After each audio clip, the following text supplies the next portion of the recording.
9:30 Central African time, and we are well and within the second hour of the show. Thank you so much for staying with us.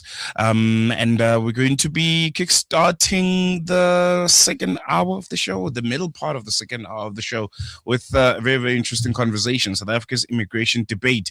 It looks like it's now moving beyond the streets, and it is also infiltrated the workplace. This is as government ramps up enforcement against undocumented migration, and employers coming under increasing pressure to comply with immigration laws. Another concern which has emerged, and what happens to be the workers caught in the middle. The Casual Workers Advice Office says it has already recorded at least 1,500 cases of undocumented migrant workers who claim they've been dismissed, often without due process. The organization argues that while employers must comply with immigration laws, they can't ignore South Africa's labor laws or dismiss workers unlawfully simply because of their immigration status. So where does the law draw the line here? I think that's going to be the crux of the conversation. Where does the law draw the line between enforcing immigration policy and also protecting workers' rights? And joining us now is Andile Nyembezi from the Casual Workers Advice Office. Nyembezi, thank you so much for joining us. Welcome to the show. Really appreciate you giving us your time. Good morning. Good morning. I think we'll jump right into it. You guys have reported around 1,500 cases. I'm pretty sure it's way more than that right now involving undocumented migrant workers. What exactly are these workers telling you? What's the situation on the ground? Thank you, Solano. Look, the situation on the ground, and you're correct, the numbers are increasing. The situation on the ground is that workers are coming and they're told by the employers that, look, they don't need them anymore now. They don't want to get into trouble. And therefore, they terminate their services without giving them any money in terms of following the legal process, neither assisting them as the law requires in whether to renew their papers or not. Instead, they are just being left in the lurch. The happens is that they also while they are under that kind of pressure, then also in the communities the same, where they are told also that they are no more required. They can't sleep because every time they hear is calls of Mabambe, Mabambe. And those are the real challenging processes. And when they get to us, in some instances, well, it varies. In most cases, they say no. And I think this is where the humanitarian part of the whole process and an area that we are driven into, they say, look, all we need is to go home because you are rejected. On the one hand, dismissed unfairly, services terminated. On the other hand, communities, I can't go back because I don't know if you saw yesterday in the news, there's some house that was being burnt. And foreigners being told, or immigrants, be advised to leave. So that is continuous.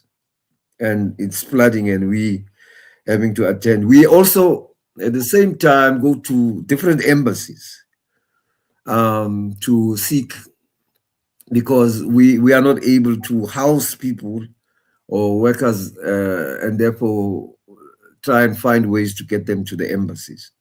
Thank you. Yeah.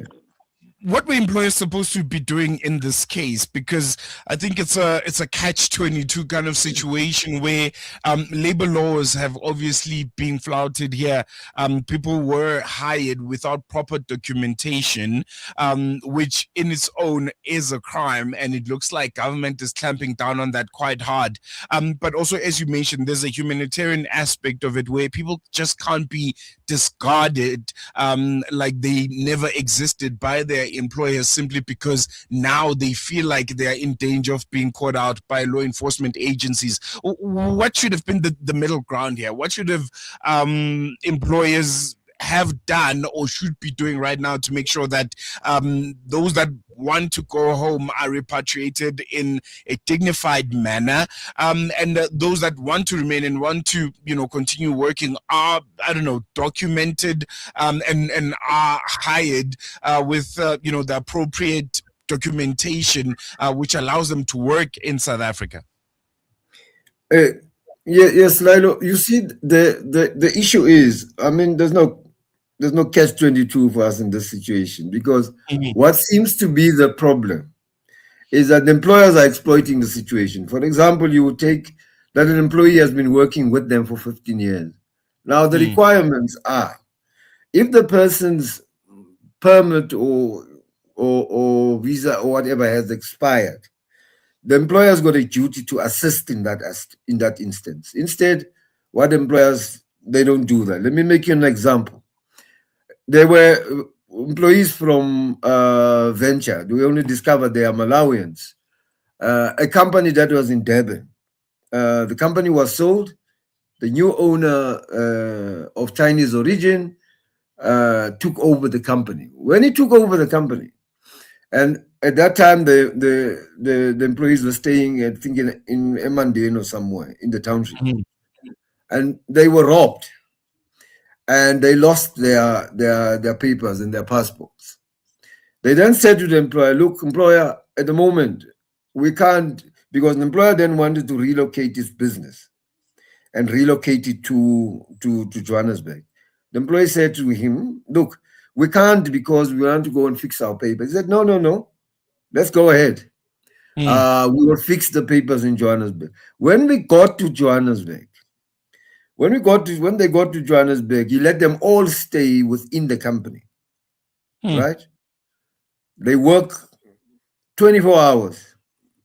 It's at whatever point that he decides to say, "Okay, you can go to sleep now," because they sleep in the premises. When, I think, around about the 18th, when he realized that this illegal conduct that he is conducting, and the fact that he has not assisted, as the law requires, these employees to fix their papers, what happened? He told them, "Look, I had enough of you now.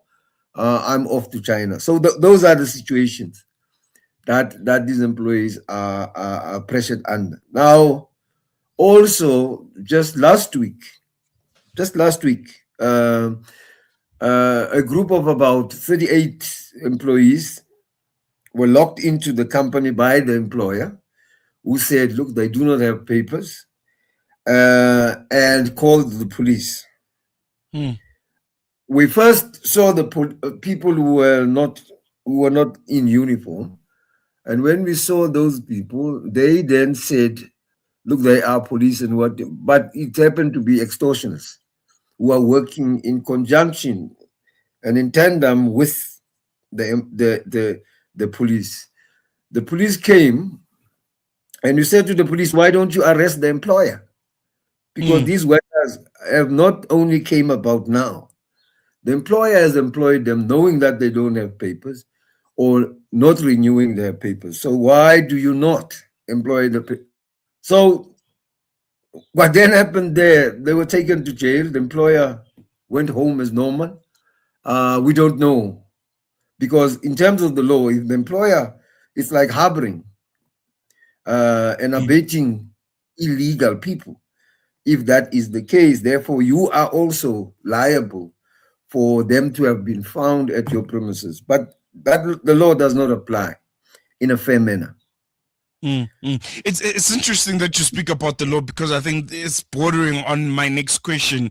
If you ask any South African, they'll probably argue that if someone is working illegally in South Africa, then employers would be justified in terminating their employment. What does the law actually say about that, and what rights, if any, do undocumented migrant workers have under South African labor legislation? No, no, the court has decided that they have this. Immigrant workers have got the same rights. Mm, The issue about whether their permits are not renewed or that is a separate issue which doesn't belong within. That is a human. It's a home affairs issue. mm-hmm, But they have the same rights. I think there's a matter regarding discom which was decided in the labor court or the constitutional court that stipulates the rights that those workers have is no different from workers who are South African or legal as it's referred to. So there's no difference. They mm, have the mm, same rights. Hence, the employer as I indicated earlier, has got a responsibility, one, to assist, because they are aware that this is a migrant worker if permits expire. If that process takes time, there is also the issue that, and if he decides to terminate them, he's got to do the same and apply the same law that applies in terms of either retrenchments or incapacity dismissals. I want to come back to the amount of calls that you guys have gotten, these more than 1,500 migrants who are not documented. Is there a trend on some of the sectors where they are working, where you see a higher number of these calls coming from, or it's just across the board in different sectors of the economy? The sectors that I can mention, the three. There's the farming. There's the farming, which is more related to the food. There is the plastics, and there is domestic. Like yesterday, we received the call. I mean, we are based in Johannesburg, but we received the call from Cape Town, somewhere in Stellenbosch. A certain Magraf family has decided to tell the guy that, look, I do not need you anymore now. Therefore, on the basis of that, please, bought him a ticket, right? Instead of saying, look, following the legal process is either you retrench them for the services and the years that they've worked for you, you give them proper notices. He's just bought the employee a ticket and say, here is a ticket, get onto the bus, off you go. But those are the three industries and sectors mainly that we find. Yes. But Nyembezi, what's the recourse now? What kind of work are you doing to make sure that you assist some of these migrant workers? And I think most importantly, holding some of these employers accountable. Are you winning in some of these cases? Is there accountability from the employer's point of view? Look, the situation is a little bit complex and very difficult. For example, yes, the recourse, of course, is to refer either dismissal on operational or on misconduct, that process. But now the difficulty is that when we try to apply that process, now you cannot go to claim any dismissal or any unfair retrenchment if the individuals are not there. Now, that is the one dilemma, because when people are faced with this situation, and that's the very traumatic situation, is that when people are faced with that situation, it's no more about, others have even stopped us to say, don't put in a case. The employer promised us to say he's going to give us money so that we can only, because their prime issue is to get onto the bus or find some kind of transportation or get to Messina or wherever they can be en route going home. So it is very, and we do that because we believe that, look, it is important that whatever the employer has done is challengeable,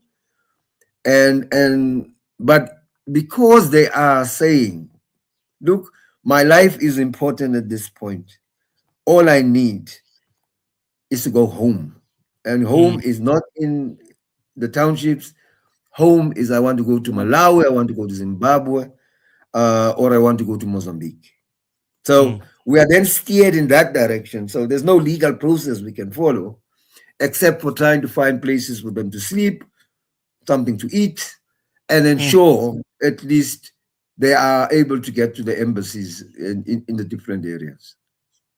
Very concerning. In closing, Baba Nyembezi, just looking at, the current state of affairs and where South Africa finds itself, I'm sure you've been, with organized labor for quite a few years now. What picture is this current scenario telling us? I think there's been a lot of conversations around how employers in South Africa have gradually pivoted to employing migrants. whether illegal or legal, I think it's a neither here or there, over South Africans, because they want to flout some of the labor laws that are in place. Is this now in real time showing us that it is exactly the case? South Africans are not being hired or are not being preferred over migrants because you can simply discard migrants the way that they're being discarded right now. Look, the difficulty here, and I'm not sure that there is anything to what the call has become of there's over preference to migrants rather than South Africans. I think the issue is more beyond that. I think it's how government for one is not being able to, and the corruption that happens within government in the renewal processes and ensuring that people are here on a legal basis and a correct basis. The second issue is the problem that what employers do in exploiting the sea, because they are the ones